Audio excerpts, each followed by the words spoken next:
Top 100 universities లో 100% scholarship తో admission పొందాలనుకుంటున్నారా? India's top competitive exams, IIT, NEET etcetera guidance కావాలన్నా, India and world top universities లో join అవ్వాలన్నా, స్టూడెంట్స్ అండ్ పేరెంట్స్ కి కెరీర్ కౌన్సిలింగ్ కావాలన్నా, మీ కెరీర్ డెసిషన్ డబుల్ చెక్ చేసుకోవాలనుకున్నా 25 years ఎక్స్పీరియన్స్ డాక్టర్ సతీష్ గారిని సంప్రదించండి. చాలా మంది మా దగ్గర కౌన్సిలింగ్ వచ్చినప్పుడు కూడా అసలు మొబైల్ ఫోన్ అనేది జనరల్గా ఇది శత్రువా లేకపోతే ఏంటి అసలు దీనివల్ల ఉపయోగం ఉందా? చాలా మంది మొబైల్లో నేర్చుకుంటారు, ల్యాప్టాప్ నుండి మొబైల్లో చాలా పాఠాలు నేర్చుకుంటారు, చాలా నాలెడ్జ్ వస్తుంది, లేదా ఇన్స్టాగ్రామ్లో కూడా నేర్చుకుంటారు పాఠాలు, ఫేస్బుక్లో కూడా నేర్చుకుంటున్నారు, యూట్యూబ్లో కూడా నేర్చుకుంటున్నారు. అదేంటి సార్ మీరు సతీష్ గారు వద్దు మొబైల్ అని చెప్పి కొంతమంది అంటారు. కొంతమంది మొబైల్ వాళ్ళు ఎడిక్ట్ అయిపోయి మా పిల్లలు పాడైపోయారని చెప్తున్నారు. సో మొబైల్ అనేది ప్లస్సా మైనస్ అన్న పర్స్పెక్టివ్ ఎలా ఆలోచించుంటే అది వాడి వ్యక్తి బట్టి ఆధారపడి ఉంటుంది. వాడికి మెచ్యూరిటీ ఏ విధంగా ఉంది, వాడి ఏజ్ గ్రూప్ ఎంత, వాడి ఎడిక్షన్స్కి అలవాటు పడి విధానమా డైవర్షన్ అయిపోతున్నాడా లేదా, దాన్ని ప్రాపర్గా వాడుతున్నాడా లేదా. ఇప్పుడు మొబైల్ నేను కూడా వాడతాను, ఫర్ ఎగ్జాంపుల్ నాకు అవసరమైనట్లు నేను వాడతాను. సో అందువల్ల ఏంటంటే మొబైల్ శత్రువా లేకపోతే మిత్రువా లేకపోతే దానివల్ల ఉపయోగం ఉందా, టెక్నాలజీ ముందుకెళ్తున్న ఉపయోగం ఉందా అని అడిగితే ఇదంతా కూడా ఎవడ చేతిలో ఉందో ఆ చేతి బట్టి వాడి మనిషిని బట్టి దాన్ని డిసైడ్ చేయాలి తప్ప మొబైల్ మంచిదని చెప్పి చాలామంది దాన్ని జస్టిఫై చేసేది మాత్రాన్ని మీరు మీ పిల్లడికి మొబైల్ ఇవ్వకూడదు అలా అని చెప్పేసి మొబైల్ని ప్రాపర్గా వాడి విద్యార్థులు ఎవరైనా ఉన్నట్లయితే నేర్చుకునే విద్యార్థులు ఎవరైతే ఉంటారో. బట్ ఓవరాల్గా మొబైల్ అనేది తప్పు. వీరు ఇంట్లో టీవీ ఉంటే టీవీ ఏదైనా పెట్టుకుని ఆ టీవీ స్క్రీన్ కనెక్ట్ చేసుకుని దాంట్లో చదువు అనేది నేర్చుకుంటే బెటర్ తప్ప చిన్నపిల్లలు దయచేసి ఇవ్వకండి. ఇప్పుడు అండర్ గ్రాడ్యుయేషన్కి వచ్చిన తర్వాత మొబైల్ ఉంటుంది కాబట్టి అది వేరే రకంగా వాళ్ళు వద్దన్నా కూడా మొబైల్ ఉంటుంది. మొబైల్లో కొంత నేర్చుకుంటారు, కొంత పాడైపోతుంటారు, కొంత ఎడిక్ట్ అయిపోతుంటారు. వీళ్ళంత వరకు కూడా స్కూల్ పిల్లలకి మొబైల్ అనేది శత్రువు కింద నేను చూస్తాను. అతి తక్కువ మంది మాత్రమే, వేలల్లో ఒకళ్ళిద్దరు మాత్రమే దాన్ని పాజిటివ్గా యూజ్ చేసుకుంటారు తప్ప మొత్తం మిగతా వాళ్ళందరికీ కూడా శత్రువు కింద అయ్యి అదే వాళ్ళ యొక్క జీవితాన్ని, కెరియర్ని నాశనం చేసి ఒక సాధనం కింద అవుతుందనే మనం చెప్పాలి. మేబీ కొంచెం అడల్ట్ అయిన తర్వాత పెద్ద స్టూడెంట్స్ అయిన తర్వాత లేదా పెద్ద వ్యక్తులు అయిన తర్వాత కొంచెం ఏజ్ వచ్చిన తర్వాత వాళ్ళకి అది మేబీ ప్లస్ కింద కన్వర్ట్ అయ్యే అవకాశం ఉంటుంది తప్ప చిన్నపిల్లలకి అది శత్రువా అని అడిగితే శత్రువు కింద మనం చెప్పాలి. పెద్ద వ్యక్తులకి మంచిదా అంటే మంచిదనే చెప్పాలి. ఎందుకంటే పెద్ద వ్యక్తులు డివేట్ అయినా పెద్దగా సొసైటీకి నష్టం ఉండదు. మేబీ చిన్నపిల్లలు ఎందుకంటే దేశానికి చాలా అవసరమైనటువంటి వ్యక్తులు కాబట్టి వీలున్నంత వరకు కూడా మొబైల్ ఇవ్వడానికి ట్రై చేయకండి. స్టిల్ ఆన్లైన్లో మీరు ఏదైనా చదువుకోవాలనుకున్నట్లయితే టీవీకి ఏదైనా కనెక్ట్ చేసుకుని చక్కగా ఆ మొబైల్ ఏదైనా వినాలనుకున్నట్లయితే వినండి.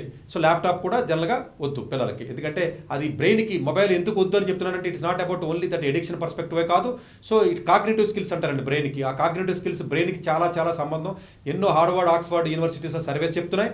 ఈ పిల్లలు ఎవరైతే మొబైల్స్ వాడారో, షార్ట్ స్క్రీన్స్ అంటే చిన్న స్క్రీన్స్ ఎవరైతే వాడుతున్నారో మొబైల్ బ్రెయిన్లో ఉన్నటువంటి కొన్ని సెల్స్, కొన్ని డైరెక్షన్స్ మొత్తం అంతా కూడా కిల్ అయిపోతున్నాయి. వాళ్ళకి ఆ కాగ్నిటివ్ స్కిల్స్ అన్ని పోయి మైండ్ క్రియేటివ్గా థింక్ చేయలేకపోతుంది, డిఫరెంట్ డైమెన్షన్స్లో థింక్ చేయలేకపోతుంది.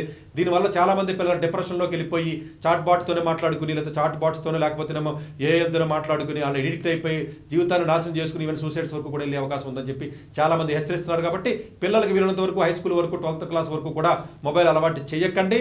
స్టిల్ మీరు నేర్చుకోవాలి నాలెడ్జ్ అనుకున్నట్లయితే వేరే సాధనాల ద్వారా నేర్చుకోండి, అది శత్రువే.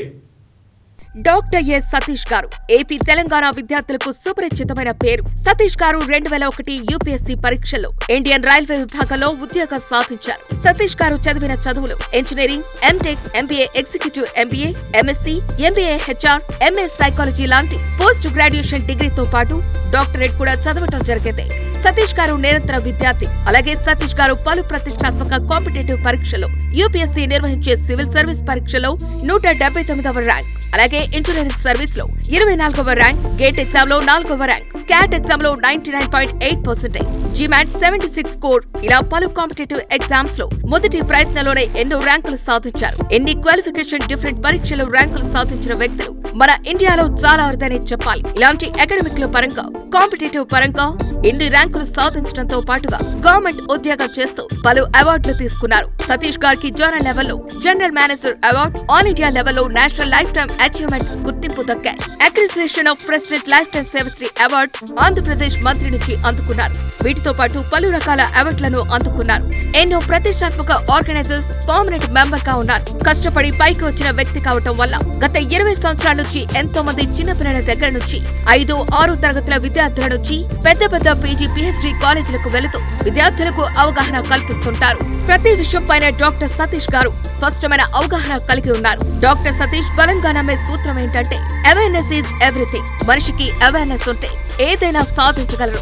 ఒక్క మోటివేషన్ తోనే కాదు, ఏది చేయాలి, ఏది చేయకూడదు, ఎలాంటి డెసిషన్ తీసుకోవాలి అన్న విషయాలపై, ముఖ్యమైన విషయాలపై అవగాహన కల్పిస్తుంటారు. అలాగే గవర్నమెంట్, ప్రైవేట్ జాబులే కాకుండా ప్రపంచ దేశాల్లోని జాబ్స్ పై కూడా అవగాహన కల్పిస్తుంటారు. ఉద్యోగాలతో పాటు పెద్ద చదువులైన ఐఐటీ వంటి వాటిపై సెషన్స్ నిర్వహిస్తూ ఉంటారు. ఇప్పటి వరకు 3 లక్షల సెమినార్స్ ₹1 తీసుకోకుండా ఉచితంగా నిర్వహించారు. ఇందులో భాగంగా మన 99 టీవీ ద్వారా విద్యార్థులకు మోటివేషన్ ఇవ్వటానికి మీ ముందుకు వస్తున్నారు డాక్టర్ సతీష్ గారు.